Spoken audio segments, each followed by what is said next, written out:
मैं जया त्रिपाठी, आपकी हिंदी ग्रामर की टीचर। और मैं यह उम्मीद करती हूँ कि इसके पहले जो हम लोगों ने टॉपिक भाषा टॉपिक पे जो भी मैंने आपको पढ़ाया है वो आप लोग समझ गए होंगे और आप लोगों ने नोट्स बना भी लिया होगा। और जिन लोगों ने नहीं बनाया है कृपया आप लोग नोट्स बना लें। और आज हम लोग व्याकरण के बारे में जानेंगे। आज का हमारा टॉपिक है व्याकरण। भाषा को शुद्ध रूप में लिखना, पढ़ना तथा बोलना सिखाने वाला शास्त्र व्याकरण कहलाता है। अर्थात हम यह कह सकते हैं कि व्याकरण उस शास्त्र को कहा जाता है जिसमें भाषा के शुद्ध करने वाले नियम बताए गए हैं। किसी किसी भी भाषा के अंग प्रत्यंग का विश्लेषण तथा विवेचन व्याकरण कहलाता है। व्याकरण वह विद्या है जिसके द्वारा किसी भाषा को शुद्ध बोला, पढ़ा और लिखा जाता है। अर्थात व्याकरण के द्वारा ही हम भाषा की शुद्धता का ज्ञान कर सकते हैं। ठीक है। और उसका व्याकरण के द्वारा ही हम भाषा के जो व्याकरण नियम के द्वारा ही हम भाषा को सुसंगठित रूप दे सकते हैं।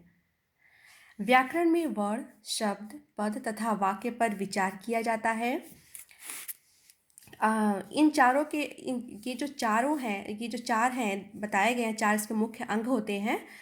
वर्ण विचार, शब्द विचार, पद विचार और वाक्य विचार। अब हम लोग वर्ण विचार, वर्ण के बारे में इसके पहले भी आप लोगों ने पढ़ा है। वर्ण में से होता है अक्षर और भाषा की सबसे छोटी इकाई वर्ण कहलाती है। ठीक है। शब्द क्या होता है? शब्द जो होता है वर्णों का सार्थक समूह होता है शब्द। और पद क्या होता है? शब्दों का सार्थक शब्द समूह पद होता है। वाक्य क्या होता है? पदों का सार्थक समूह हमारा वाक्य होता है। अब चलिए हम लोग उसको डिटेल जानते हैं। व्याकरण के चार मुख्य अंग होते हैं। पहला, वर्ण विचार। भाषा की सबसे छोटी इकाई या ध्वनि वर्ण या अक्षर कहलाती है, जैसे अ, आ, क, ख आदि। और जो अक्षर होते हैं उनके टुकड़े नहीं किए जा सकते हैं। दूसरा हमारा है शब्द विचार। वर्णों के सार्थक समूह अर्थात मेल को शब्द कहते हैं। यहाँ पे वर्णों के सार्थक समूह क्यों कहा गया? यहाँ पे सार्थक इसलिए कहा गया है कि निरर्थक जो शब्दों का समूह होता है उसे हम शब्द नहीं कह सकते, क्योंकि उनका जब कोई अर्थ ही नहीं होगा तो हम उसे कैसे मान लें कि वे शब्द हैं। इसीलिए सार्थक समूह को शब्द कहते हैं। निरर्थक का कोई अर्थ नहीं होता है। जैसे कमल, क अ म अ ल अ, कमल। तो कमल क्या है? कमल हमारा एक सार्थक वर्णों का समूह है। क्यों? क्योंकि कमल का नाम आते ही हम समझ लेते हैं कि कमल एक फूल है। कमल शब्द सुनते ही हमारे मन में एक अर्थ उत्पन्न होता है फूल का, कमल की पुष्प का। तो हमारे मन मस्तिष्क में सीधा कमल का प्रतिबिंब दिखाई देने लगता है। वो तो हमारे सामने तो है नहीं कमल का फूल, बट अगर उसका कमल का नाम सुनते ही हमारे मन में कमल का जो फूल होता है वो आकार प्रकट होने लगता है। अगर इसको सार्थक वर्णों का समूह कहा गया। क्यों? अगर मैं यहाँ पे मकल लिख दूँ, म, क और ल, अगर हम यहाँ पे मकल लिख दूँ मैं, तो मकल क्या होगा? मकल एक निरर्थक शब्द है। वो सार्थक शब्द नहीं है। क्यों? क्योंकि देखा जाए इसमें भी हमारे 6 वर्ण हैं। कौन? म, अ प्लस क प्लस अ, ल प्लस अ, मकल। तो ठीक है, तो मकल ये हो गया हमारा। तो मकल हमारा निरर्थक शब्द है, क्योंकि इसका शब्द सुनते ही हमारे मन में कोई भी अर्थ की उत्पत्ति नहीं होती है। हमें समझ में नहीं आता कि मकल क्या है, क्योंकि मकल एक निरर्थक शब्द है और सार्थक वर्णों का समूह ही शब्द कहलाता है। पद विचार पे आते हैं। वाक्यों में प्रयुक्त होने वाले सार्थक शब्द को पद कहते हैं। ठीक है। जब वाक्यों में जो हम प्रयोग करते हैं जो सार्थक शब्दों को, उसे ही हम पद कहते हैं। जैसे राम विद्यालय जाएगा, तो राम विद्यालय जाएगा तो क्या है? ये सार्थक वर्णों का एक समूह है। राम विद्यालय भी है और जाएगा भी है। जब सार्थक है तो क्या तो यही हमारा जब हम पद हो जाता है, ठीक है। तो ये हमारा पद हो गया। तो यह इस वाक्य में राम विद्यालय जाएगा, ये तीनों ये जो तीनों शब्द हैं, जो जो सार्थक शब्द हैं, जो हमारा सार्थक शब्द है, ठीक है, वही हमारा पद होता है। तो इतना हमें समझ में आ गया। वर्ड भाषा की सबसे छोटी इकाई, शब्द, वर्डों का सार्थक समूह, पद, वाक्यों में प्रयोग होने वाले शब्दों का सार्थक समूह, ठीक है। अब हमारा चौथा है वाक्य विचार।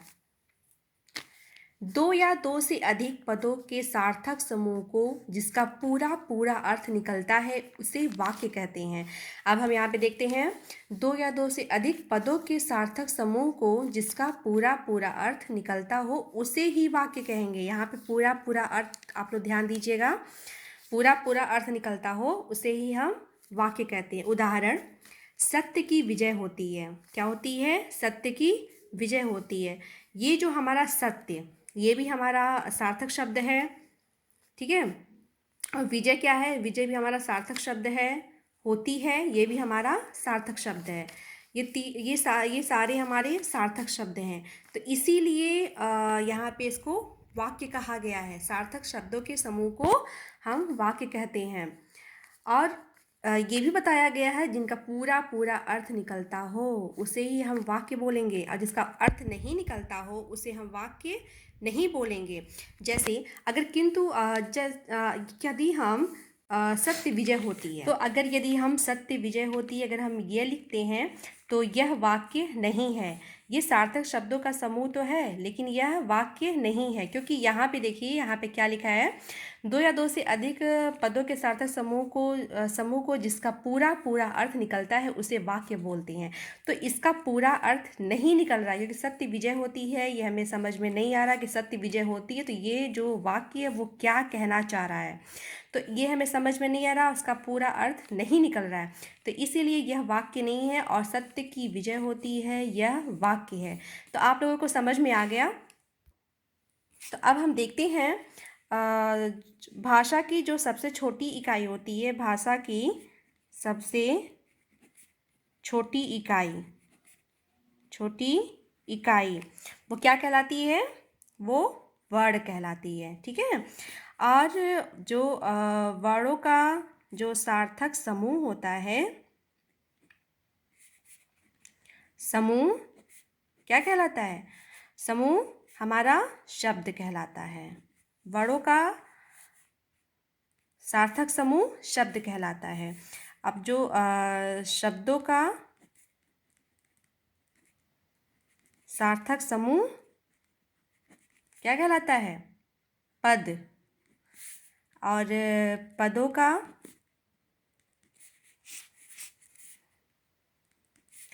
का जो सार्थक हमारा जो समूह होता है वो क्या कहलाता है? वाक्य। ये आपको क्लियर हो गया? मैं यह उम्मीद करती हूँ कि आप लोगों को ये समझ में आ गया होगा। और जो आज का हमारा जो टॉपिक था व्याकरण, वो भी पूरा हुआ। और आप इसे आप नोट्स बना लीजिए और